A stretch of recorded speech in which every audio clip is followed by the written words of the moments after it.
Um xodó pra mim, do meu jeito assim, e alegre o meu viver. Lá lá, sacudê, godê, godê, e mamãe. Depois piorou de vida, passou a ter emprego, deixou de ter emprego. Sacudê, sacudê, godê, godê, e mamãe. Sacudê, ai, ai, ai, ai, que falta eu sinto de um bem, que falta me faz um sucesso, fala das dificuldades. Ela chamou 11 meses uma vez. Bom, quando começou o grande movimento de inclusão, de mudança de classes sociais, o grande intérprete na época foi o Renato Meirelles, com o Data Popular. O Renato saiu do Data Popular, montou o Instituto Locomotiva, com um conjunto de sócios bastante eclético, e continua 1000 por hora, tentando entender o momento. Renato, obrigado por sua presença aqui. Você identificou na época a cabeça do brasileiro. A cabeça do brasileiro hoje está em curto-circuito? Como é que você... Ótima pergunta, Luiz. Vamos lá. O Brasil mudou muito nos últimos 20 e poucos anos. Se a gente fizer um retrato do Plano Real para cá, a gente vê um monte de gente que melhorou de vida, que depois piorou de vida, que passou a ter emprego, deixou de ter emprego. A gente tem uma geração enorme de pessoas que passaram a ser o primeiro universitário da família brasileira. Só que tudo isso num tempo histórico, numa velocidade histórica muito curta, né? De apenas uma geração, tudo mudou. Parte da decisão de vender o Data Popular tinha a ver com isso. E nós vamos ver que isso interfere muito no jeito que o brasileiro está enxergando a política hoje também. Tá. O que acontece é que a gente encontra hoje na classe A no Brasil, o vice-presidente de marketing de uma multinacional e um dono de boteco e a menina Matarazzo aqui na Zona Leste de São Paulo. Encontramos na classe C um professor do ensino médio e um operário da construção civil. Ou seja, o capital cultural e o capital financeiro não conversam mais, né? E isso fez com que essa confusão de lado de cá e lado de lá aumentasse ainda mais nos dias de hoje. O fenômeno do sujeito que ele sai da classe C, vocês chegaram a fazer algum estudo pegando o que ele pensava antes de dar o salto e depois que ele se sente incluído? Claramente. O que a gente vê? A gente teve nos últimos tempos, na última década, vamos dizer assim, um número enorme de pessoas que melhoraram de vida. Não só o que passaram a formar a classe C ou nova classe média, o nome que cada um quiser dar para isso, mas também um monte de gente que foi para a classe A e B. Né? E a sensação generalizada que essas pessoas tinham é que elas melhoraram de vida por mérito próprio. Elas melhoraram de vida graças ao seu trabalho e ao seu esforço. Não conseguem chegar a políticas públicas? Não, e na minha opinião pessoal, também os governantes não foram capazes de comprar esse debate na sociedade e mostrar a importância que as políticas públicas tiveram para esse processo de inclusão. O que acontece? Na hora que a vida começou a piorar, ele não acha que a culpa é dele, a culpa é dos políticos. Então, na prática, é como se ele melhorasse de vida por mérito próprio, piorasse por conta da política e que isso fizesse com que esse abismo que existe hoje entre governantes e governados começasse a crescer. Acho que, de certa forma, repete o ciclo dos metalúrgicos do ABC nos anos 70. É verdade. Se for comparar no final da década e no começo da década, eles mudaram de vida. Quando acabam as perspectivas, daí cria... Exatamente. A movimentação. E tem um negócio que agrava esse sentimento, né? Que é paladar não retrocede, Nassif. Então essas pessoas que melhoraram de vida, dar um passo atrás é muito mais complicado para elas. Então uma coisa é um sujeito que nunca viajou de avião ter que adiar o sonho de viajar de avião pela primeira vez. A outra vez é um sujeito que se acostumou a ir visitar os parentes no Nordeste em 3 horas e meia de avião e tem que passar a ter 3 dias e meio de ônibus. Quem experimenta o avião não quer voltar para o ônibus, por exemplo. Isso é um fator positivo para uma futura recuperação da economia ou é um fator de embate político de radicalização? É um fator de radicalização, sem medo de errar, é um fator de radicalização, por um lado, mas uma coisa positiva disso é que essa insatisfação também faz com que as pessoas comecem a se mexer cada vez mais e a exigir do poder público a geração de oportunidades. Né? Porque o debate que se faz da esquerda versus a direita sobre meritocracia, por exemplo, é um debate muito bom para a academia e péssimo para uma discussão real sobre o futuro do país. São dois valores muito consagrados na sociedade brasileira. A sociedade brasileira, e talvez alguma das pessoas que estejam nos assistindo não goste dessa afirmação, a sociedade brasileira sim defende a meritocracia. Só que entende como ninguém, e como nem a esquerda e nem a direita entendem, que a meritocracia só existe quando existe igualdade de oportunidades. Né? Ou seja, o que as pessoas sentem? Que elas querem ter condições de, através do seu trabalho e do seu esforço, conseguirem chegar aonde quiserem chegar. E ao invés de entender isso, fica uma briga de esquerda ou direita versus meritocracia versus igualdade de oportunidade. Se a gente pega, por exemplo, vamos pegar Ciências Sem Fronteiras, que trouxe uma internacionalização inédita aí para a juventude brasileira. Dá para perceber os impactos dessa visão de mundo nesse universo? Claramente, entre esses jovens que tiveram a oportunidade de ter acesso ao Ciências Sem Fronteiras, mas também ao ProUni, do outro lado, passaram a ter uma ampliação do seu repertório, da sua capacidade de ir mais longe, gigantesca, enorme. Né? E isso muitas vezes, o impacto disso no desenvolvimento da sociedade não é visto. Renato, naquelas manifestações pró-impeachment, algumas pesquisas mostravam que, de um lado, o pessoal era a favor de menos Estado e, de outro lado, era a favor de mais educação, mais saúde, que são serviços proporcionados pelo Estado. Que partido político que vai conseguir fazer essa síntese? Olha, o partido, temos pouquíssimos partidos ideológicos hoje, e um jeito antigo de se fazer enxergar política. O que as pessoas não entendem a discussão da população não é mais Estado ou menos Estado. Não é um Estado grande ou um Estado enxuto. É um Estado vigoroso. É um Estado que de fato ofereça igualdade de oportunidade para as pessoas. O que acontece? Dessa desilusão que existe hoje com a representação do Estado, que são os políticos que estão ocupando os cargos públicos, é tão grande que as pessoas então vão destruir esse Estado que está aí. Mas as pessoas defendem, a grande maioria dos brasileiros defendem saúde gratuita, educação gratuita, né? Independente do tamanho do Estado, que eles querem que funcione. Isso é uma outra questão para se levar à reflexão. Quando você pega o ProUni, que é um dos maiores programas da história mundial de inclusão ao ensino superior, o que ele é? Ele é uma política pública operada pela iniciativa privada. Ela não tem a ver com o tamanho ou não do Estado. Só que era a forma possível de fazer com que milhões de jovens passassem a ser o primeiro universitário da família. Né? O que as pessoas têm que comprar é uma discussão efetiva sobre eficiência do Estado. Então, quando a gente pega anos 90, de alguma forma, a própria PT caminhou numa direção assim, de que você tinha que ter essa eficiência do Estado. O PSDB, com o Brescia na época, se via isso. Você tinha que pegar ferramentas de mercado, ferramentas de empresa e o Estado como articulador. Hoje, com essa radicalização monumental, como é que você vê? Quem é que... parece que a radicalização só leva ao caminho da burrice, né? É um negócio impressionante. A esquerda acha que falar sobre eficiência do Estado é uma discussão de enxugar o Estado. E isso dá argumento para aquelas pessoas que defendem um Estado mínimo, de olha, eles não querem melhorar a eficiência do Estado, eles só querem mamar nas tetas do Estado. E tira o debate da real discussão. O que as pessoas querem é um Estado que funcione. E sabem de verdade qual é a melhor forma do Estado funcionar? Colocando o cidadão para cobrar o Estado. Aprofundamento da democracia. Exatamente, participativa. Mas gozado, né?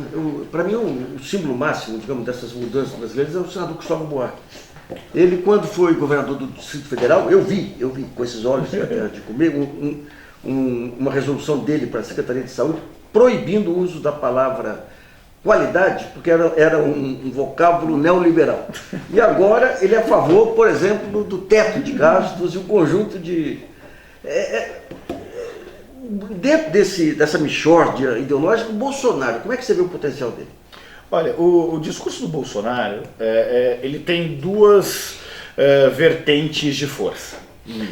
A primeira vertente é trafegar no lado mais conservador do ponto de vista de costumes da sociedade brasileira, que de fato ainda é muito conservadora. Foi menos conservadora do que no passado. Algumas pessoas acham, não, estamos tendo uma onda maior de conservadorismo. Do ponto de vista de costumes, não é uma onda maior de conservadorismo do que no passado, mas é uma vertente muito forte para isso. O outro é o discurso do justo. Então aquele cara que fala alto, quebrada, acaba na forma se diferenciando da política tradicional, mesmo representando o que há de mais atrasado na sociedade mundial, nem na sociedade brasileira. Então ele acaba funcionando como um catalisador dos insatisfeitos, um catalisador daquele sentimento de impunidade que infelizmente ainda existe na sociedade brasileira. Qual é a minha esperança com relação a isso? É porque quando começa um ciclo de aprofundamento efetivo dos debates, o rei fica nu. Aquele discurso histérico, pouco eficiente, perde força, e é por isso que, por mais que ele cresça nas pesquisas de intenção de voto, acho que tem pé de barro, né? Ele não resiste a um debate um pouco mais aprofundado. E como é que você vê essa questão dos ciclos de alta e de baixa aí com rede social? Eu quero dizer o seguinte, quando você pegava décadas atrás aí, a construção da imagem de um Jânio, havia pouca exposição na mídia, havia mais as lendas, aparecia. Hoje, quando você pega a tentativa de um Dória, por exemplo, ele aparece exaustivamente em redes sociais. Essa superexposição torna mais curtos os ciclos, por exemplo, a própria questão do impeachment. Em outros tempos, mesmo ilegítimo, aí um presidente ganhava um prazo de carência aí que hoje se reduz muito. Essa rapidez das redes sociais, você consegue captar nas pesquisas de opinião? Claramente, inclusive utilizamos as redes sociais para ajudar na análise em pesquisas, das pesquisas de opinião pública tradicionais que a gente vai. Mas vamos entender o que é o fenômeno da internet. Então você tem um primeiro fenômeno que é a efemeridade. As coisas na internet, sim, são mais efêmeras. Você tem picos grandes e depois despencam, as pessoas esquecem, e tem uma geração de informação e de notícias falsas ou verdadeiras que vão ocupando esse espaço. Mas a internet também produz a formação de bolhas. E essas bolhas, que são frutos do algoritmo, que são frutos diretos do algoritmo, levam a uma radicalidade maior também e fazem grupos cada vez mais heterogêneos, mais homogêneos entre si e heterogêneos entre eles. Furar a bolha é o desafio das candidaturas majoritárias e da utilização do majoritário. O que o Dória faz? Ele tenta ir consolidando a bolha dele, o que é de fato importante para se consolidar como uma alternativa de poder, seja para governador, seja para a presidência da República, de um lado, mas por outro lado ele não está percebendo que isso o isola das demais bolhas. O que numa candidatura maior do que a da Prefeitura de São Paulo, de fato compromete. Agora, existe um outro fator que a internet traz, que é uma aparência de prestação de contas. E essa aparência real de prestações de conta acaba o posicionando como alguém diferente da política tradicional, no mínimo da forma em se relacionar com o seu eleitorado. Mas, digamos, a frequência com que essas contas são prestadas e às vezes são desmentidas pelos fatos também um jogo de alto risco também, né? É um jogo de alto risco, em especial quando ele não dá a resposta necessária que poderia ser dada. Tem um episódio recente agora que a Folha de São Paulo noticiou sobre o quanto que ele falou que tinha sido arrecadado e o quanto que de fato, pelos números da própria prefeitura foi, que ao invés de entrar no mérito do debate, fez um discurso da desqualificação do mensageiro. Né? Toda vez que ele radicaliza muito a sua opinião, e isso foi com relação à Cracolândia, mas foi principalmente com relação à questão da grafitagem, ele perde a chance de furar a bolha e ter um discurso mais amplo. Aí ele se perde. Quer dizer, apesar de disseminar, digamos, o ódio, o discurso do ódio não é um discurso agregador, é isso? Não é um discurso de majoritário. Né? Vamos entender, voltar um pouquinho nas eleições, nas últimas eleições presidenciais, né? Ai, que saudade da época do voto. Mas vamos voltar um pouquinho, onde o voto de fato tinha uma importância maior aí no processo de decisão. As pessoas já não gostavam da presidente Dilma naquela época. As pessoas já olhavam para a presidente Dilma com uma grande desconfiança. O discurso de radicalização do Aécio fez com que o Brasil saísse dividido da última eleição presidencial em três. Entre os eleitores do Aécio, os eleitores da Dilma e brancos, nulos, indecisos e os que deixaram, brancos, nulos e os que deixaram de votar. Tá certo? O prefeito João Dória foi eleito, mas ele pegou segundo lugar. Tá. Ele perdeu para os brancos, nulos e os que não votaram. Né? Então, esse grau de radicalização mostra, de fato, essa crise de identidade que existe na sociedade brasileira. Tá. Como é que explica, por exemplo, o Fernando Haddad? Os técnicos exaltam e a população... a influência de rádio, incapacidade de falar para a alma do povo, o que... Olha, acho que a importância da comunicação e a humildade da real prestação de contas foi do que talvez tenha sido uma das maiores falhas da gestão do prefeito Haddad. Ele fez uma gestão reconhecida por vários especialistas em cidades e metrópoles como uma excelente gestão e ao mesmo tempo conseguia proezas como fazer uma faixa de ônibus e o pai e a mãe de família, que demoravam 2 horas para chegar em casa, passaram a demorar 40 minutos. E essas pessoas eram contra a faixa de ônibus. Então, assim, tem que ter um esforço grande em subestimar a comunicação para fazer com que os principais beneficiários de algumas políticas públicas fossem contrárias a essas políticas públicas.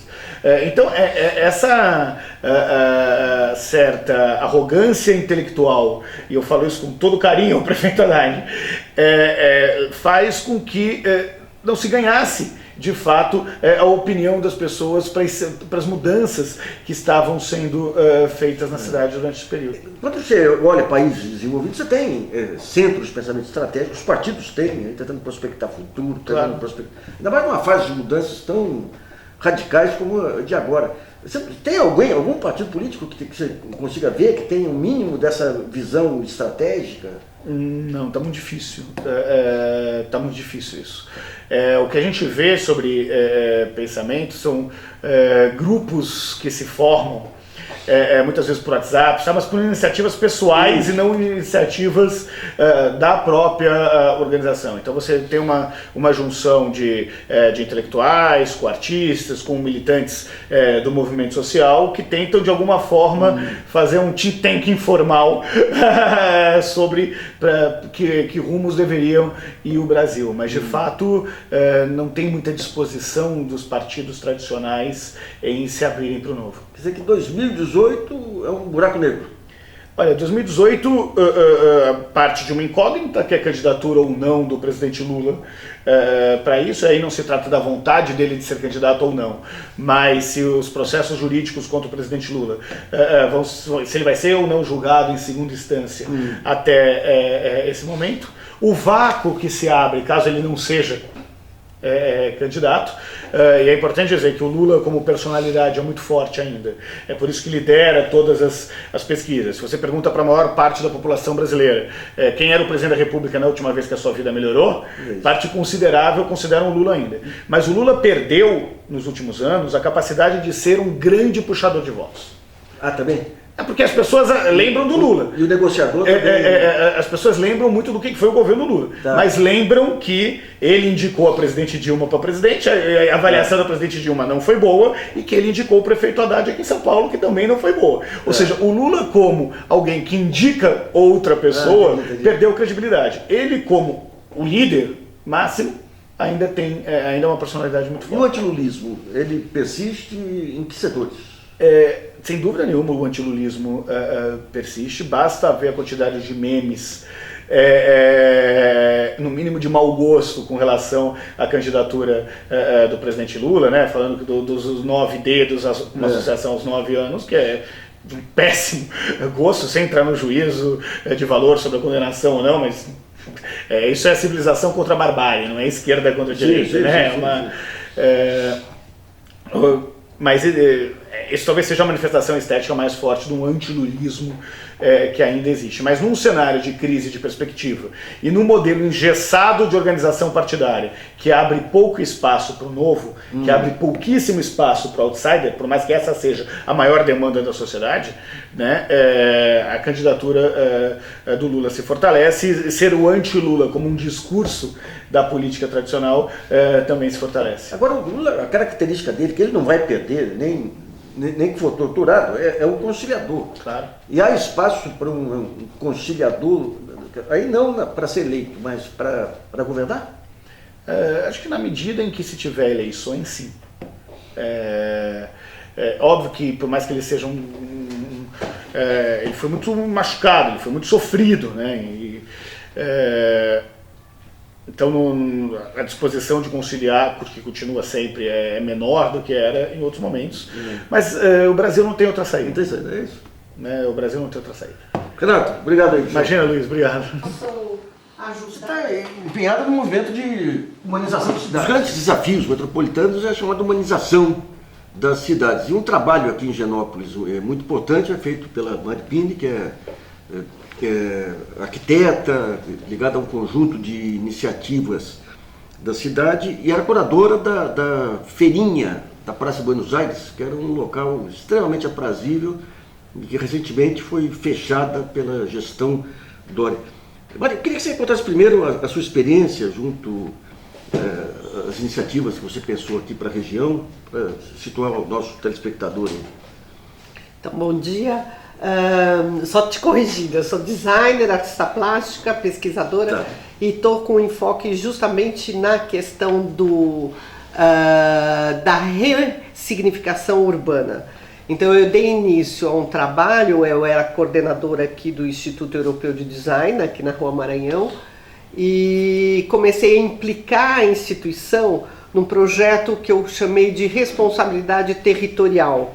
Então existe a responsabilidade social e a responsabilidade territorial, fazendo entender que a instituição ela tinha que criar um envolvimento com a comunidade e com o espaço territorial do entorno.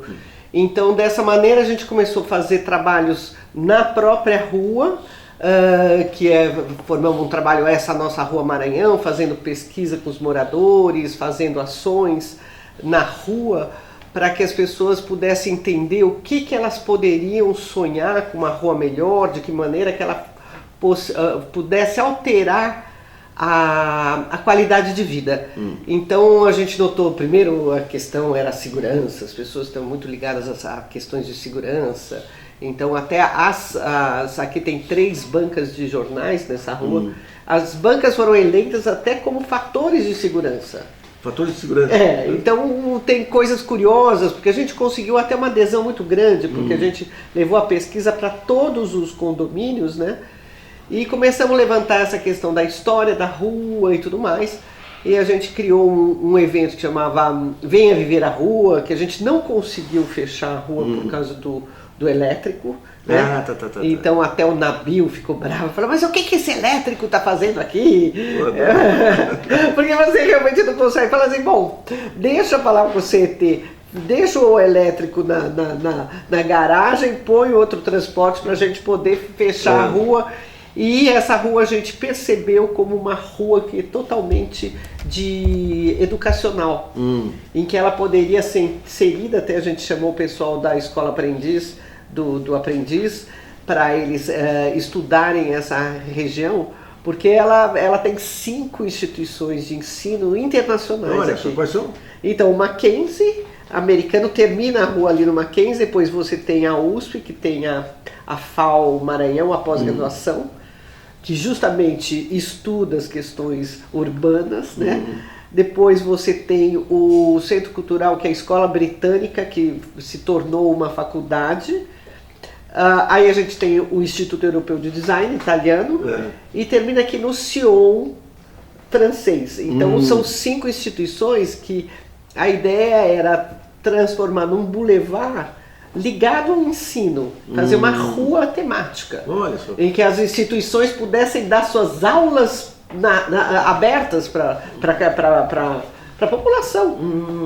Deixa uma curiosidade, o bairro é conhecido também, é um bairro que historicamente sempre foi mais intelectualizado, mais recentemente é conhecido como algo discriminatório em relação aos de fora. Em que isso ajudaria a integração com a população? Exato.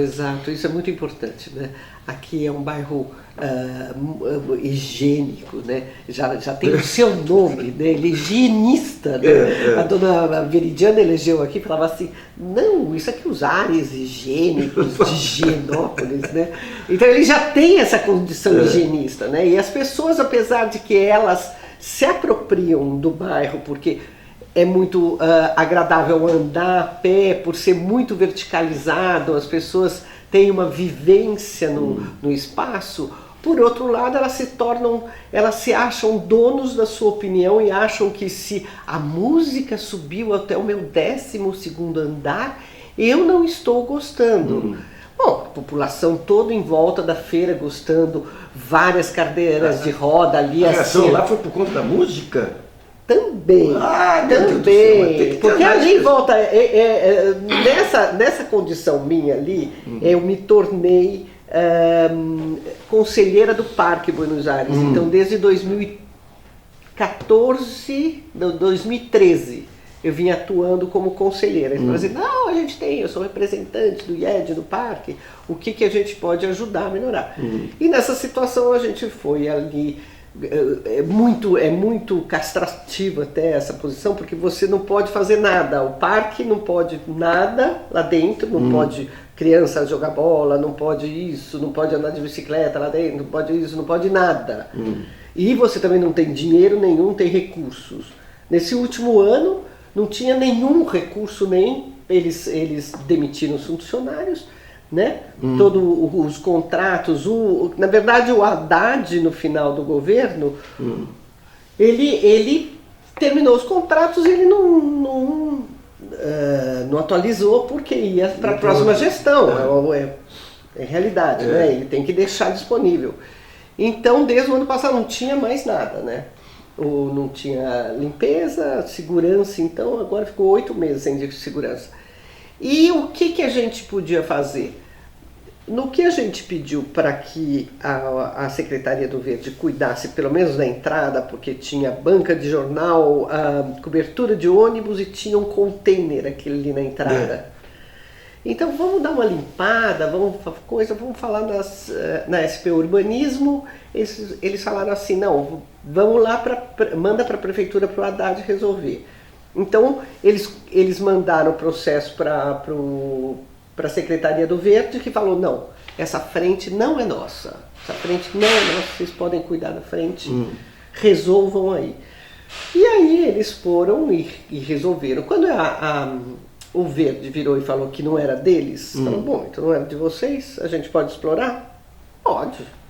Então pedimos autorização para a Prefeitura Regional da SEC, na época era subprefeitura, para explorar ali comercialmente. Começamos a fazer uns testes de feirinha e tudo mais. E a gente veio obtendo autorização por 8 meses e tudo bem. E quando passou no outro governo, eles já lançaram uma portaria que não podia evento assim, que em vez de 6 meses já começaram 1000 histórias. Mas ali era alegria de todo mundo ali. Pois é, mas incomodava? Então, o que incomodava, que evento temporal, você tem pela legislação, você pode 6 meses mais 6 meses. 1 ano de temporal. Depois você tinha que se tornar regular, como que a gente estava solicitando. O que acontece é que esse decreto que foi feito, o último emenda pela Marta, ela define que as prefeituras que têm que dar autorização para se tornar um evento regular, como as praças da República e tudo mais. Só que esses decretos também já não estão nem servindo para essas coisas, porque essas feiras, o que acontece, elas não têm nem curadoria nem organização. O que faz da nossa, a gente faz uma seleção, a gente capacita as pessoas também. Que tipo de produto que era vendido lá? Vendia moda, estilistas. Então o que a gente tinha, fazia uma seleção a gente pedia autoralidade, sustentabilidade e regionalidade para estar dentro das coisas. Então, dentro da prefeitura regional, dentro da área da regional da Sé, as pessoas tinham que... A gente dava preferência para, vamos dizer, para produtores locais, quem era local. Então, 85% era local, né?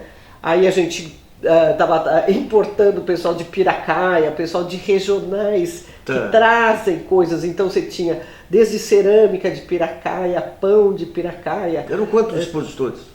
A gente estava com 110 cadastrados.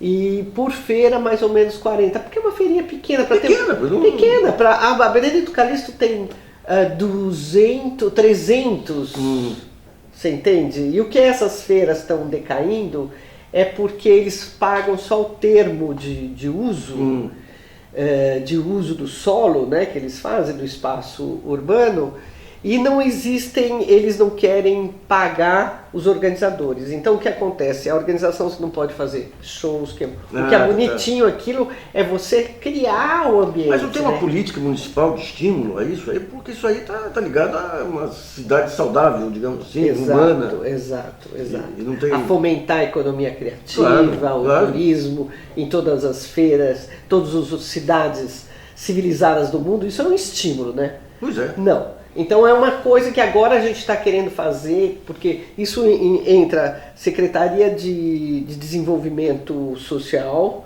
entra também a de abastecimento, porque a lei das feiras, quem rege todas as feiras, que é a maior parte de feira de rua, né? Feira de alimento. Daí é a Secretaria de Abastecimento. Então é uma loucura. Você já está na era da economia criativa e você continua ligado ao velho modelo de feiras. Exato. O que haveria de ter?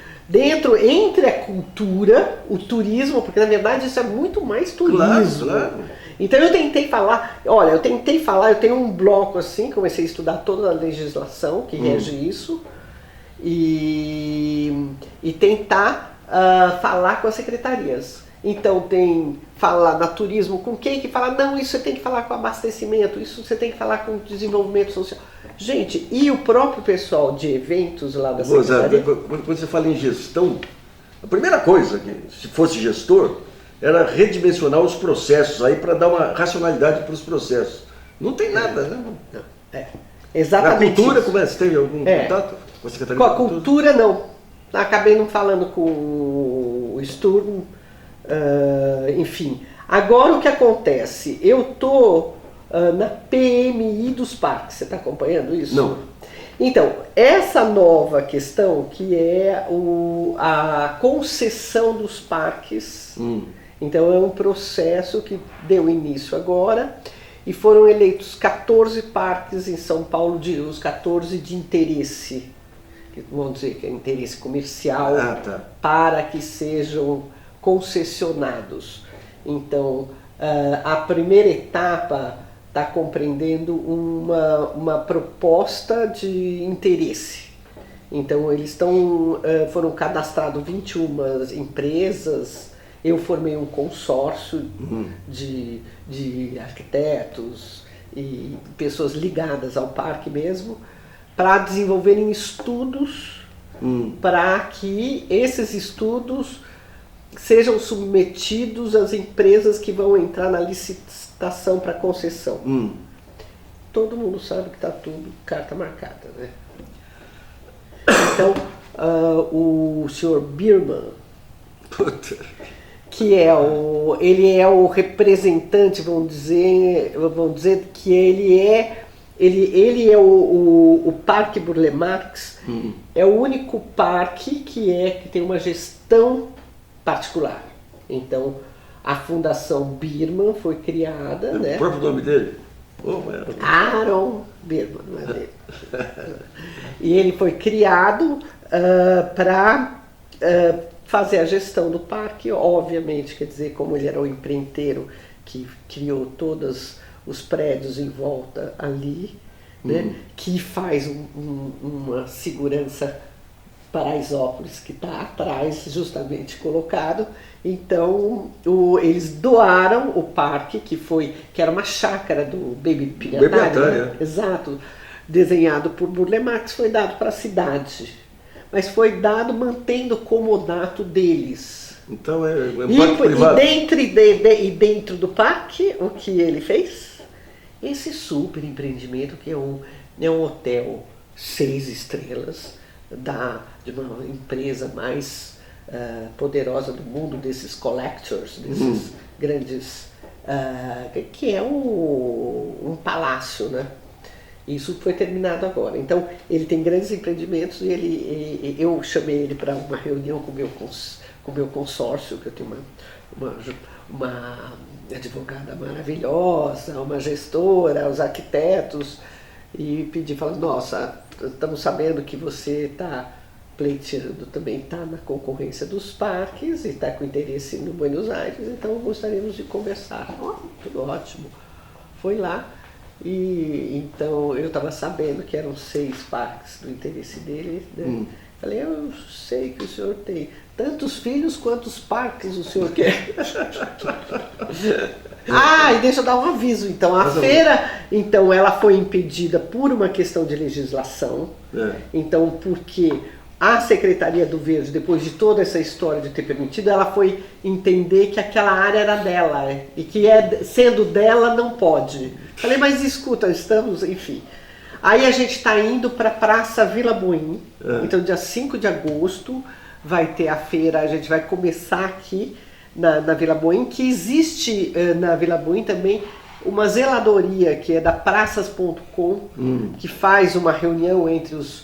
É um serviço que faz uma reunião entre os comerciantes ali locais e moradores para que eles ajudem a uma adoção de praça. Tá. Então a gente vai a partir de um sábado, então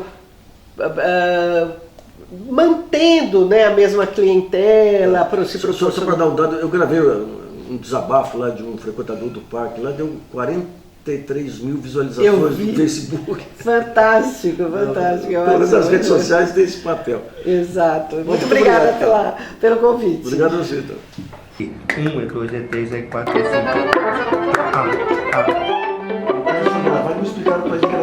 Isso é uma autobiografia que a Leda Alves, uma pernambucana, historiadora. Eu queria contar minha história, porque eu fiz música, gravei disco, fiz filho, neto, bisnetos, plantei uma árvore, falei, está faltando alguma coisa, um livro. Aí então eu quis contar a minha história de vida como ser humano, como cantora, como nordestina.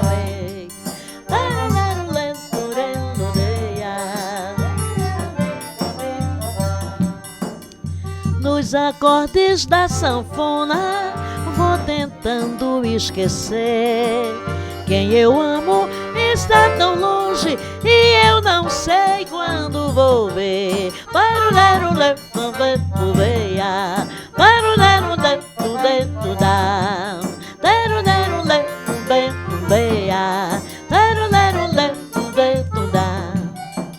Foi embora pra bem longe, não deixou nenhum adeus.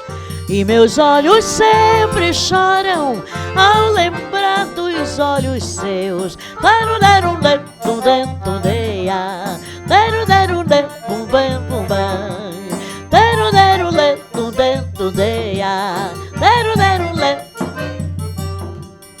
Mesmo estando tão distante, tenho perto em pensamento.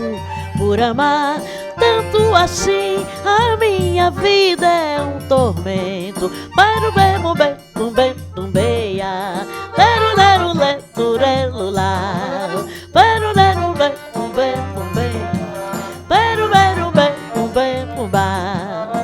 Vou chorando as minhas mágoas, até quando eu não sei se é verdade que o amor mata. Ai, de amor eu morrerei.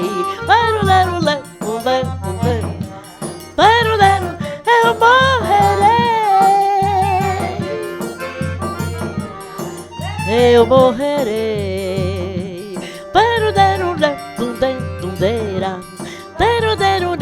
bem bombar. Ó, Vinícius de Moraes, ele fez uma enorme reputação como letrista por várias razões. Primeiro, obviamente, pelo talento dele e depois pelo modo de vida, né? Nas praias do Rio de Janeiro, pegando aquela fase fantástica de Ipanema, de Copacabana. E se ele nascesse no Cerrado, se ele nascesse no sertão, na Caatinga, como é que seria o Vinícius de Moraes? Eu tenho hoje o enorme orgulho aí de entrevistar uma das grandes letristas, além de cantora da música brasileira, um autêntico Vinícius de Moraes aí da Caatinga, que é a Anastácia. Você desculpe, Você não. me assustou, me comparando a Vinícius. Olha, eu passei a última semana ouvindo Contrato de Separação, ouvindo De Volta para o Meu Aconchego. Você conseguiu captar a música, vocês dois fizeram, você e o Dominguinhos. Mas vamos, antes de chegar lá no Dominguinho, vamos tentar contar um pouquinho da sua carreira. Como é que você começou? De onde você é? Eu sou pernambucana do Recife, nasci no bairro mesmo, no bairro da Macaxeira, na periferia, e vivi no Recife até os 20 anos. Com 20 anos eu já vim para São Paulo. Você bebeu toda aquela cultura do Recife? Quais os gêneros que já te... Sim, na minha época a gente já curtia muito Luiz Gonzaga, porém Luiz Gonzaga era mais no sertão, né? Uma vez ou outra ele vinha na capital. Mas eu me apaixonei por Gonzaga, pela voz dele, ainda com uns 7 anos, quando eu morava num outro bairro, no mesmo bairro, mas numa outra rua, que não tinha luz elétrica. Então eu tinha um vizinho muito inteligente e ele fez um radinho, tipo rádio de pilha, com breu. Rádio Galena, que chamava? Com agulha de cristal, com cristal, não sei o que lá. E quando ele tocava o disco do Gonzaga, ele me chamava, porque ele sabia que eu gostava. Vinha ver aquele homem da sanfona tocando. E eu enfiava o ouvido naquela coisinha, naquela cartolina lá, para ouvir Luiz Gonzaga e achava aquilo fantástico, né? Mas eu nunca tinha... Mas aquelas manifestações folclóricas lá de Recife, qual que você... Bom, eu quando era... Mesmo nessa fase, eu tinha, nessa rua que eu morava, tinha um vizinho tinha uma filha que era minha amiga, e essa menina tinha 7, 8, dava meu top de idade, assim. Mas eles faziam uma roda de coco, sabe? No sábado, o divertimento era esse. Então vinha um tocador, vários cantadores de coco, e faziam aquela festa a noite toda, eles cantavam coco de roda, né? E eu ficava alucinada, porque minha mãe achava que aquilo era um negócio só de adultos e de homem, não queria deixar eu ir. E eu, às vezes, deixava ela dormir, eu fugia por trás de casa e ia para casa da minha amiguinha, que era da minha idade, que não tinha problema nenhum, que tinha sempre gente em casa, para ver a roda de coco. E eu ficava apaixonada pelo cantador de coco, um tal de Jorge, que eu guardei bem, quando ele abria a boca e com a cara para cima, cantava com uma voz linda, linda. Jorge, onde canta, é uma palestra boa, eu ando atrás, é de um poeta da lagoa. E isso todo mundo cantava, então era muito bonito. E eu fiquei... Bom, eu acho que eu nasci para viver da música, porque tudo que tinha música me atraía. E você veio para São Paulo? Sim, aí eu comecei, aí depois, quando eu mudei daquele bairro para outra rua, e tinha uma moça que fazia... todos os fins de anos, organizava um pastoril, né, que é um folclore nordestino, e juvenil, e eu fui lá oferecer o meu trabalho. Eu falei, olha, eu queria participar do pastoril, mas você canta? Eu digo, canto. Aí fiz um teste lá, cantei, e fui dançar pastoril 2 anos seguidos. Eu dancei um ano no cordão azul, outro ano no cordão encarnado. E nesse pastoril, ela começou a criar alguma coisa de teatro. Eu fiz... uma cigana que lia A Mão das Pastoras, tudo com voz e poesia, né, e versos.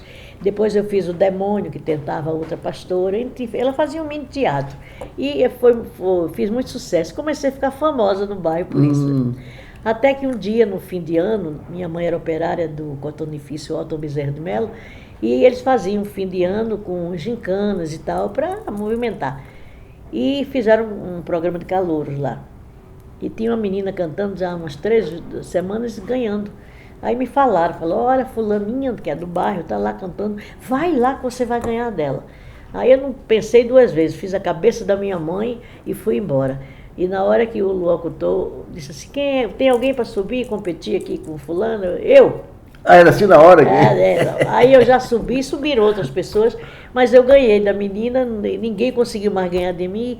4 semanas depois terminou, eu fui a vencedora e eu fui contratada da orquestra como crooner. Eu tinha 13 anos. Olha só. E já ganhava, acho que era 40 reais, 40 cruzeiros, nem sei a moeda da época, que eu ganhava, que é para ser exclusiva da banda, né? Foi aí que eu comecei cantando nos bairros, outros bairros, ia com um trio, né? Os sanfoneiros, Zé Afonso e mais os abombeiros e triângulo que ele fazia nos bairros. Numa dessas vezes, eu cantando num bairro do Vasco da Gama, um rapaz veio até a mim e falou: escuta, você canta muito bem, quer cantar na Rádio Jornal do Comércio? Eu pensei que fosse onda, porque eu era jovem, estava com 15 anos, 14 para 15 anos, e segundo minha mãe, que a mãe da gente acha gente bonita, né? Falava que eu era engraçada, bonitinha. E então, eu falei assim, a minha prima que andava comigo falou: isso é enxerimento desse cabo, ele tá pensando que você está sozinha aqui. E eu peguei o cartão do rapaz e fui na rádio no dia combinado, e era verdade. E essa pessoa era Clênio Vanderlei, um grande ator pernambucano que personificou por muito tempo Jesus Cristo na Paixão de Cristo da Nova Jerusalém, é falecido hoje, mas foi ele quem me levou para a rádio. Aí, quando eu cheguei na rádio, no dia combinado, o diretor já estava lá com um quinteto para me acompanhar. Fora do circuito Rio de São Paulo, era rádio de maior penetração. Pernambuco falando para o mundo. É isso, é isso. E aí eu fiz o teste, eu fui contratada, passei a fazer parte do cast musical, mas também depois me descobriram como humorista. Eles acharam que eu fazia bem, e eu comecei fazendo papéis humorísticos. E foi aí que começou, eu fiquei de 54 a 60, tá? 14 anos. 60. E depois veio para São Paulo. Aí 60 inaugurou televisão e as coisas começaram a mudar para o setor rádio, né? Aí me deu 5 minutos, eu falei assim: acho que eu não vou ficar aqui não, eu vou para São Paulo, que eu tinha uma irmã que estava há 1 ano aqui. Mas eu vim, não pensando que eu fosse conseguir cantar, porque eu achava que as pessoas que iam cantar lá, eu conheci lá a Ângela Maria, só estrela mesmo. Falei: imagina se eu vou dizer que sou cantora na frente desse povo, Deus me livre. E eu falei, nem pensei, mas quando eu cheguei em São Paulo, no dia que eu cheguei, deixei minha mãe no hotelzinho ali na Rua Vitória e fui pegar um bonde para ir na Brigadeiro localizar minha irmã, que era onde ela trabalhava. E uma pessoa passou no bonde e chamou meu nome: olha que arrumação. Aí eu digo: meu Deus, será que as pessoas me conhecem aqui também, né? Mas não era um cara que me conhecia lá, era cantor, depois desistiu. E esse rapaz disse: olha, eu não posso fazer nada por você agora, mas pegue aqui um cartão do Venâncio Curumba. Essa dupla de repente. Queria que você falasse um pouquinho, falasse um pouquinho sobre eles também, que são da história da música brasileira aí. E foi praticamente, e a vida artística começou a nível sudeste aqui, com o Venâncio Curumba. Aí eu fui procurar Venâncio Curumba 1, 2, 3 vezes, não achei. E arrumei um outro emprego. Era produtor, compositor e tudo. Eles tinham um escritório pequenininho, humilde, ali na rua Aurora, ali numa rua daquela. E ele agenciava artistas pequenos. Acho que até o Jair Rodrigues. O Jair, ele descobriu, estava presente no Azteca, uma boate que tinha aqui na Praça da República. Eu estava presente no dia que ele viu o Jair cantar e encantou-se com o Jair, levou o Jair para fazer um teste na Poligram, que era Philips na época, e Jair foi contratado e virou essa estrela maravilhosa que sempre foi e é ainda. Mas ele já tinha as grandes composições? Venâncio sempre já tinha composto, o Pau de Arara, tudo. Pau de Arara já tinha composto. Mas tinha sido gravado assim por Ari Lobo, ele foi gravado a primeira vez, né? Depois que o Fagner gravou, foi que tomou uma conotação maior, né? Porque foi... Quais outras músicas dele? Rapaz, ele tinha um repertório grande que ele compunha junto com Jorge Costa, com outros autores do Rio também. Eu não me lembro assim quais foram. O Jorge Costa foi parceiro também. Foi, mas o maior sucesso dele mesmo foi o Último Pau de Arara. Isso, que é lindo mesmo. Foi ele quem me levou para a gravadora e eu fiz um teste lá com o Palmeira e passei no teste e já fiz o primeiro disco em 61. O que você gravou? Eu gravei primeiro um compacto, que era para apresentação aos vendedores, mas já fui para o estúdio para gravar o LP, né?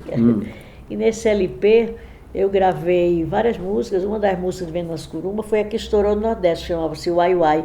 Era um arrastapé numa crítica da situação política da época,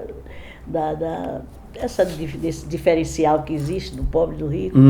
E foi um sucesso enorme lá no Nordeste. Uai, uai, pessoal, uai, uai, quando é que a gente para de fazer o uai, uai? O uai, uai tem que ser o uai, uai. Quem tá por fora não entra, quem tá por dentro não sai. Não adianta insistir o uai, uai. Quem tá por baixo não sobe, quem tá por baixo não cai. O uai, uai, pessoal, o uai, uai, quando é que a gente para de fazer o uai, uai? Oh, que tristeza você vê o uai, uai. Mulher deixa os maridos, filhos separados, pai. O até logo, até breve, como vai? Não se ouve, só se fala em tchau, goodbye. Uai, uai, pessoal, uai, uai, quando é que a gente para de fazer o uai, uai? Uai, uai, pessoal, uai, uai, quando é que a gente para de fazer o uai, uai? Ai, ai, ai, ai, uai.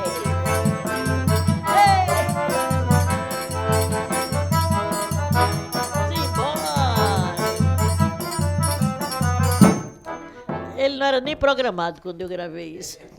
E é uma música que eu nem canto, nunca canto, nem lembrava. E foi aí que, a partir desse disco, eu não parei mais, porque todos os anos a gravadora me fazia, eu fazia um novo disco, que é para ir para o Nordeste. Quer dizer, já naquela época você tinha os mercados bem distintos, o mercado do Nordeste, o mercado do Sul, o mercado do Sudeste. Era, naquela época, nos anos 60, até bem os 60, 70 por aí, a gente fazia o disco aqui em São Paulo e no Rio de Janeiro, mas direcionado para o mercado nordestino. Tá.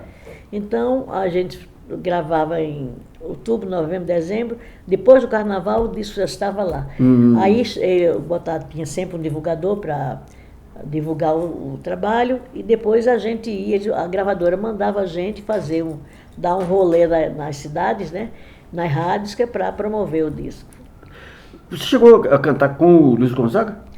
Gonzaga, voltando a que era meu ídolo maior, eu conheci ele uma vez ou outra, que ele foi na Rádio Jornal, mas eu não chegava perto, porque ele ficava no corredor com aquela sanfona dele, eu morria de medo, porque eu achava que ele, se eu chegasse para falar, ele não ia me atender.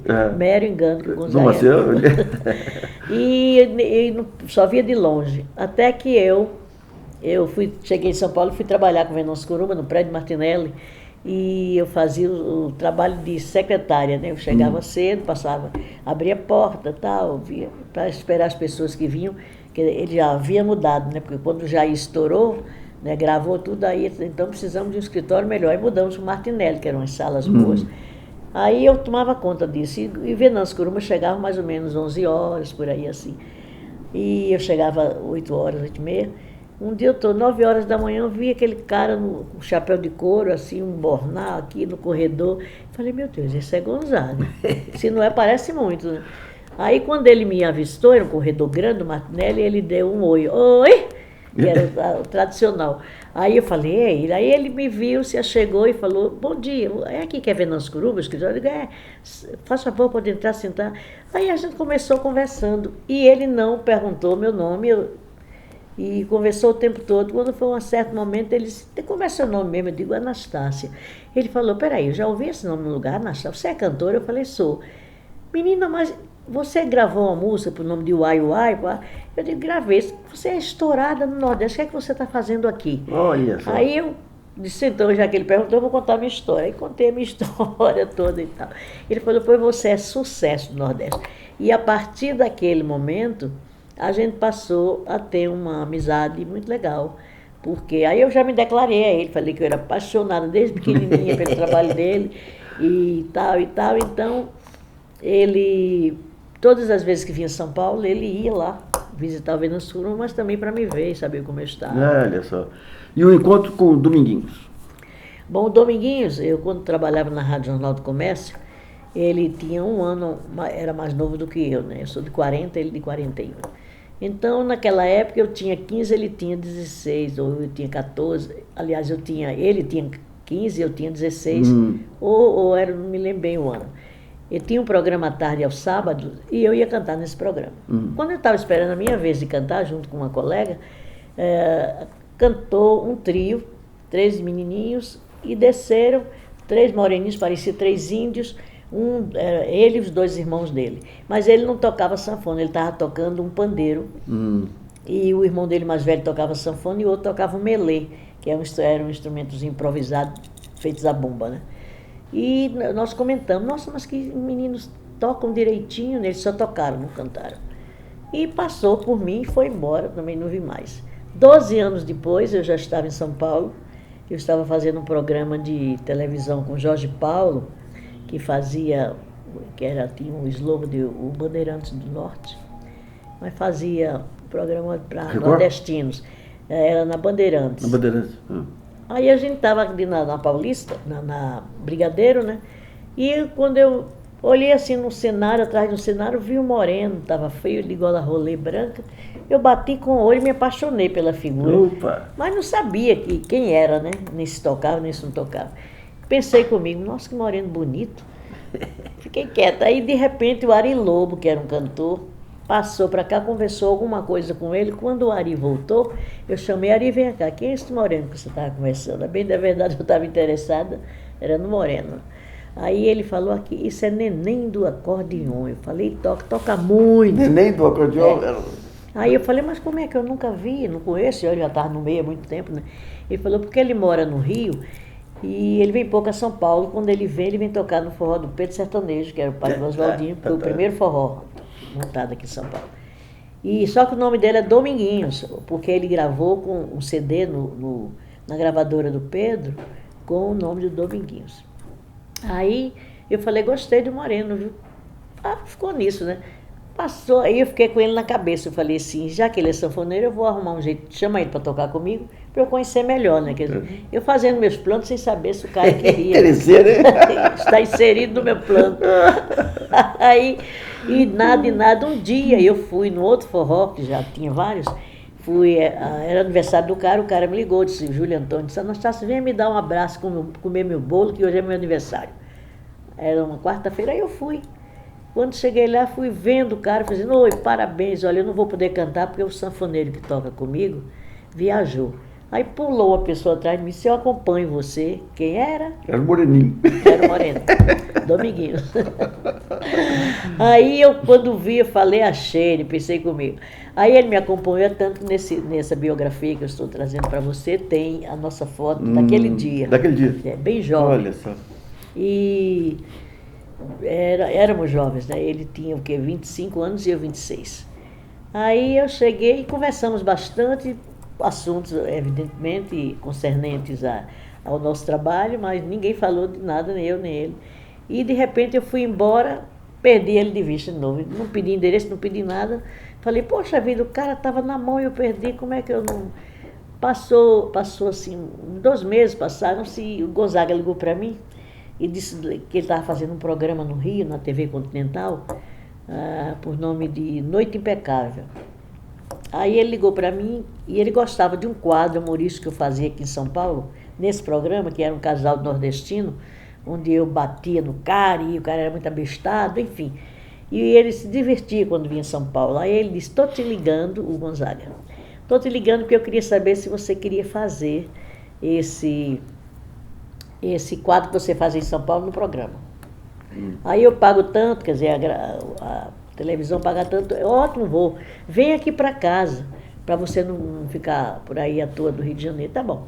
Eu não levei o cara que fazia comigo, mas eu peguei o Genival Lacerda, que já morava no Rio de Janeiro, que era meu conhecido desde Recife, né, que ele me viu menina. E Genival muito, muito engraçado, eu disse, eu mesmo fazia o script, né, formava a historinha, eu digo, e aí eu ensaio com ele e a gente faz. E deu certo. E a gente fez isso uns 3 meses lá. E quem estava no regional acompanhando os artistas era Dominguinhos. Olha só. Aí, olha, eu de olho nele novamente. Mas aí, conversando com Dona Helena começou falando a vida dele, umas particularidades, papapá, e eu já fiquei meio triste, mas ao mesmo tempo eu não conseguia me desvincular. Triste? Porque naquele tempo ele era casado, ele casou muito cedo, né? Tá. Aí eu falei, meu Deus, mas o cara é tão novo, casado, então já não dá. Aí fiquei muito triste, falei, não, vou tirar da minha cabeça, para os meus planos já não servem. E fiquei sem encontrá-lo. 3 meses depois, o Gonzaga me ligou, disse, olha, vou parar o programa porque eu quero viajar para o Nordeste. O Gonzaga não aguentava ficar, 3 meses para ele era muito ficar no Rio de Janeiro. Ele queria pegar a estrada, né? Aí eu queria saber se você queria abrir meus shows no Nordeste. Eu estou lançando um livro, que é o Sanfoneiro do Riacho da Brisa, não sei se você tem, e do Simval Sá. E ele foi, e nós fomos viajar. Ele disse, eu vou levar um sanfoneiro para te acompanhar, que era um capixaba aqui, Aricotinho. Aí 3 dias depois ele voltou a me ligar, disse, vamos sair quarta-feira, você pode chegar até sábado aqui para a gente conversar. E só troquei o sanfoneiro, quem vai é Dominguinhos, que eu estou precisando dar uma força para ele. Aí eu pensei comigo, eu também. Aí nós começamos uma viagem que durou 4 meses, pelo sertão afora. Começamos da Bahia, fomos até o Ceará. Do Ceará voltamos, entramos para o Sergipe. Como é que era? Eu lembro lá atrás, quando eu era moleque lá em Poços de Caldas, que o Luiz Gonzaga ele viajava com um caminhãozão e ele ficava em cima do caminhão. Não, Não, eu digo lá atrás, foi em 54, 55. Mas essa vez você já tinha. Ele ia para que cidade? Ele ia para rural. Normalmente, nos locais onde ia, naquele tempo, era muito fácil. Porque não tinha o advento da televisão, então as pessoas ficavam. Quando chegava um artista, eles ficavam loucos para ver. E Gonzaga era um ícone, né? Quando ele chegava, todo mundo saía lá dos Cafundó para vê-lo. Mas ele levava, a gente viajou numa rural, né? Ele viajava numa rural, ele levava aquela boca de alto-falante em cima, com um alto-falantezinho embaixo assim.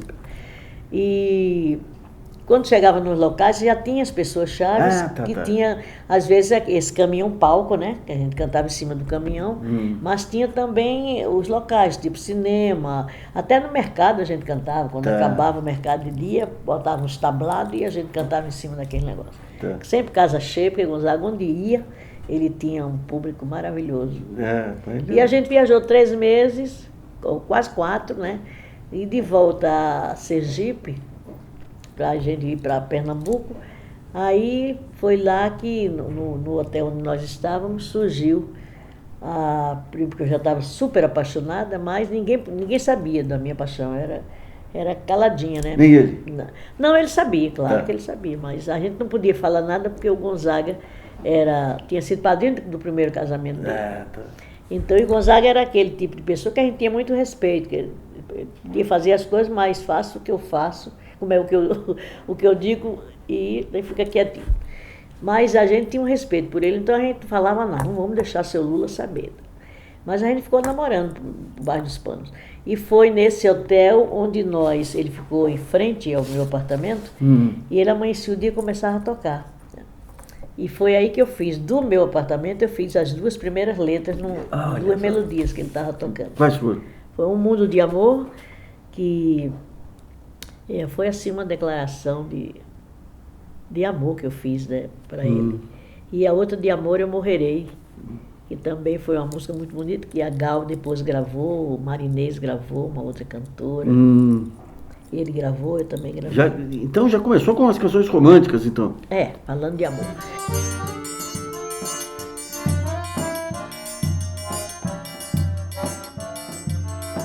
Eu de repente vi surgir no meu caminho um amor tão lindo assim e cheio de carinho. Dentro de mim vivia tamanha solidão, mas expulsei de uma vez do coração. Agora da tristeza não resta nem lembrança. É um mundo de amor, cheio de esperança. Agora é só cantar paz em meu coração. Adeus tristeza, adeus solidão. Adeus tristeza, adeus solidão. La la la la la ya.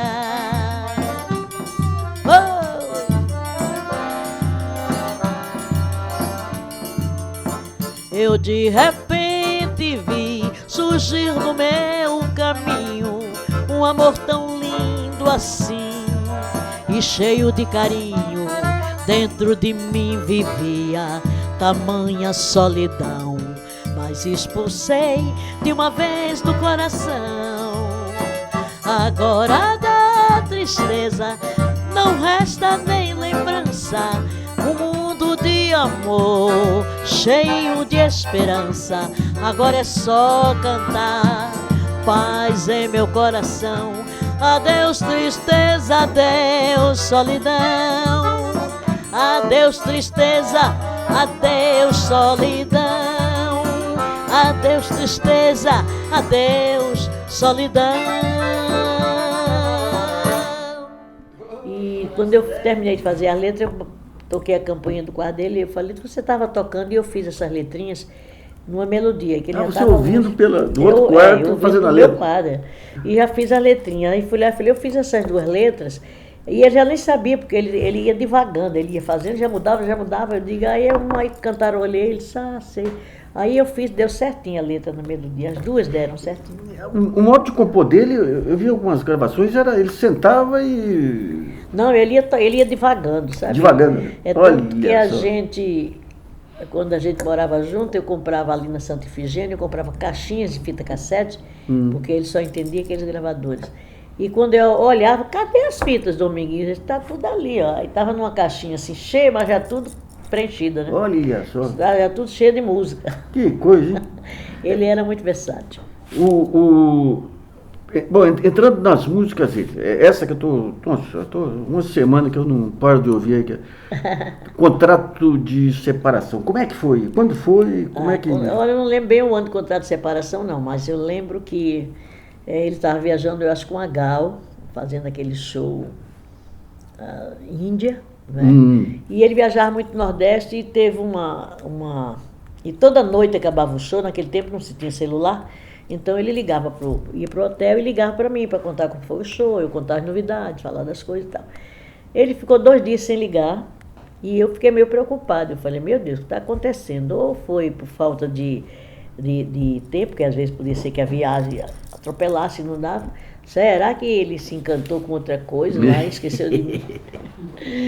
Mas aí, uma noite eu acordei com muito frio em São Paulo, a gente morava ali na Marquês de Itu, perto da Santa Casa, 446. Aí eu acordei, liguei o gravador, era umas 2 horas da manhã, fiz um chá e peguei e fui pondo fita lá. Aí pus uma fita, de repente eu ouvi essa música. Estava perdido no meio de uma fita assim? Aí eu olhei, achei linda, mas eu me vi incapacitada de colocar letra. Eu falei, imagina, é muito difícil, é um concerto, Dominguinhos tem umas ideias.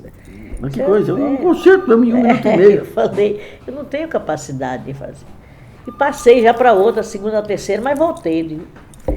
Sou geminiana, sou meio teimosa. Eu falei, geminiana de quando? 30 de maio.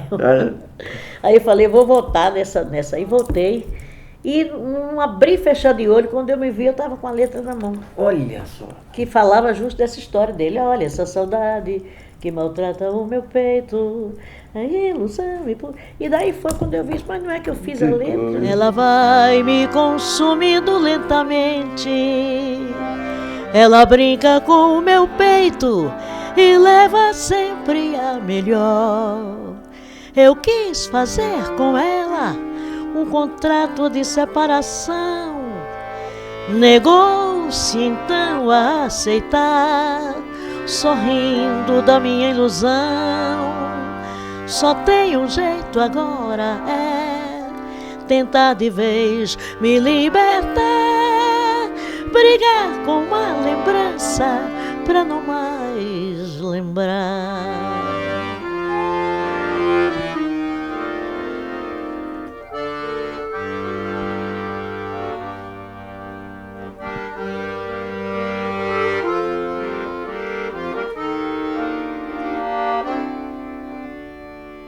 Olha esta saudade que maltrata o meu peito, é ilusão e por ser ilusão é mais difícil de apagar. Ela vai me consumindo lentamente, ela brinca com o meu peito e leva sempre a melhor. Eu quis fazer com ela um contrato de separação, negou-se então a aceitar, sorrindo da minha ilusão. Só tem um jeito agora, é tentar de vez me libertar, brigar com a lembrança pra não mais lembrar. Brigar com a lembrança pra não mais lembrar. Essas pérolas estavam no... Ele ia gravando assim, e as pérolas ficavam no meio assim? Ficava música, arrastapé, shot, baião, às vezes nada, porque ele fazia ele começava tocando, que eu falava para ele, eu gostei dessa melodia, mas eu tinha que cortar no meio, porque música comercial tem que ter começo, meio e fim, senão a rádio não toca. Mas dava para fazer umas 5, entendeu? Porque ele ia embora. Aliás, sanfoneiro tem essa mania, vive o Cici. Que coisa. Eles tocam muito, né? Mas eu chegava já com minha visão de ganhar dinheiro em cima, evidentemente. Mas, cara, só voltando, quer dizer, a melodia, do jeito que está hoje, é do jeito que ele tinha tirado lá na base do improviso? Ele já fazia com tudo, sabe? Tocava de cá, tocava. Depois que eu colocava a letra, é que ele criava a introdução, o arranjo, né? Tá. Mas ele tocava a melodia e deixava lá. E tinha uma caixinha assim com muitas fitas, sabe? Tem até uma história no livro que, as que sobraram, que eu queimei na hora da raiva, entendeu? E me arrependo até hoje, eu sempre digo, o Faro morreu de rir quando eu falei que Deus o tenha. Ele riu muito que eu falei, olha, eu me arrependo muito disso, porque até hoje eu estaria fazendo letras nas melodias dele. Quer dizer que daquelas queimadas você não deu para lembrar nenhuma, porque eram os improvisos que estavam... As melodias, melodias mil que ele fazia lá, devia ter muita coisa bonita, porque ele nunca fazia nada repetido, era sempre uma criação atrás da outra, muito bonita. Mas eu me perdi e fiquei muito zangada com a separação que eu não queria. Falei, vou exorcizar tudo que tiver aqui, que lembre ele, né? E peguei essa caixa de fita, levei para o terreno baldio, botei um pôster bem grande que ele tinha, levei uma peixeira, levei 2 litros de álcool e 2 caixas de fósforo bem grandes. E arrumei lá o pôster, a caixa de fita, e joguei o álcool e toquei fogo. Logo a caixa de fita, né? Foi embora. E quando apagou o fogo, ele estava sorrindo para mim, aí eu fiquei com raiva. Eu falei, tá errado. Peguei a peixeira, mas eu dei tanta peixeirada, risquei, que Deus não tem. E aí tentei de novo, os 2 litros de álcool que eu gastei, as caixas de fósforos, e não resolveu nada. Tive que trazer o pôster para casa, risquei tudinho e botei no lixo. Mas eu fiquei com muita dó. Quando serenou, né, caiu a máscara, meu Deus do céu, o que é que eu fiz? Não deu mais para consertar. Eita! E você compôs quantas músicas com ele? Que eu consegui contar 250. 250? Eu fui a maior parceira era uma dele. usina de... Era, fabricação em massa. Por quê? Quando chegava no fim do ano, aliás, estava chegando no fim do ano, os produtores das gravadoras que tinham cast de música regional ligavam para mim e diziam, Anastácia, ou conversavam com ele, olha, eu preciso de música para fulano, Beltrano, trio nordestino, marinês, não sei o que lá. Então a gente ficava focado naquilo e começava a produzir em massa, música para esse pessoal, né? Inclusive, Eu Só Quero um Xodó, que foi o nosso maior sucesso, foi feito para marinês cantar. Uma desses pedidos, vamos fazer música. E aconteceu que eu estava fritando peixe para o almoço e ele estava tocando no sofá. E tocou, e de repente eu vi aquela letrinha, ele tocando em arrastapé, né? E eu peguei, já fiz o lápis e fiz as 2 quadrinhas, em 10 minutos. Aí mandei ele parar, falei, tu tocou uma coisa aí que vai dar marinês na cabeça. Que era a cantora que a gente gostava muito, cantava muito bem. Aí eu peguei, lembrei, né, que eu sempre ficava um fio melódico da minha cabeça, lembrei e deu certinho. E ela gravou essa música. que depois o Gil gravou e foi essa pérola que até hoje... E o De Volta pro Meu Aconchego? Não é minha essa música. Ah, essa, não? Não, essa é do Nando Cordel. A letra é do Nando, a melodia é dele. Tá. Desse conjunto de parcerias, quais outros que se destacam? Olha, se destacaram muito, foi contrato. Tem muita coisa, principalmente agora o pessoal está descobrindo, principalmente os jovens, estão descobrindo assim muita coisa nossa, coisa que não eu lembro às vezes, sabe? Que fazia e mandava não lembrar. Mas contrato de separação foi uma, só quero um xodó. Tenho sede, né? Que o Gil gravou também. Traga meu copo d'água, tenho sede. E também foi uma música que eu achei... Vocês retomaram a amizade depois? Olha, a gente ficou 20 anos sem conversar, até porque a nova parceria que ele fez, ele era proibido de falar no meu nome. Ele ficou 20 anos sem falar até no meu nome, do nosso lado, porque ele tinha um controle, né? Não podia falar no meu nome. E isso até me magoou muito, porque eu queria que falasse do meu trabalho, né? Era um trabalho que a gente fazia junto. Pois é. Aí depois eu mesma tomei a liberdade de falar com ele, né? De ligar para ele e pedir desculpas pelos momentos em que a gente se desentendeu muito. A paixão é isso. Né? Eu não gosto de guardar nada para depois, sabe? Aí eu liguei, pedi desculpa, e ele disse, não, nem lembro mais disso. Eu digo, então ótimo, que Deus lhe abençoe e vamos ser felizes, que é o que interessa. Aí a gente continuou a falar, e vez por outra, quando a gente se encontrava assim, ele dizia, pegava na sanfona, fazia qualquer coisa, dizia, para tu botar a letra. Mas não concluí, sabe, porque ele ainda estava vinculado a essa coisa de não fala o nome dela, não se aproxima, não sabe. Eu era um terror na vida dele, para a pessoa que entrou, né? Mas eu acho que nós fizemos 250 músicas, foi um momento muito bom da minha vida, porque, como eu sempre falo, eu sempre fiz minhas letrinhas, minhas melodias, mas não toco instrumento nenhum. Ah, tá. Então, quando ele entrou, eu acho que enriqueceu muito, porque ele era um músico majestoso, maravilhoso. Você tinha toda... Para pôr letra e música, você tem que ter a musicalidade na cabeça. Eu acho que meu trabalho como autora cresceu muito. Maravilha. Bem reforçado. Azulão da mata voou, azulão da mata voou. Nunca mais ele cantou na gaiola, não vi, não sei quem soltou. Azulão da mata voou, azulão da mata voou. Nunca mais ele cantou na gaiola, não vi, não sei quem soltou.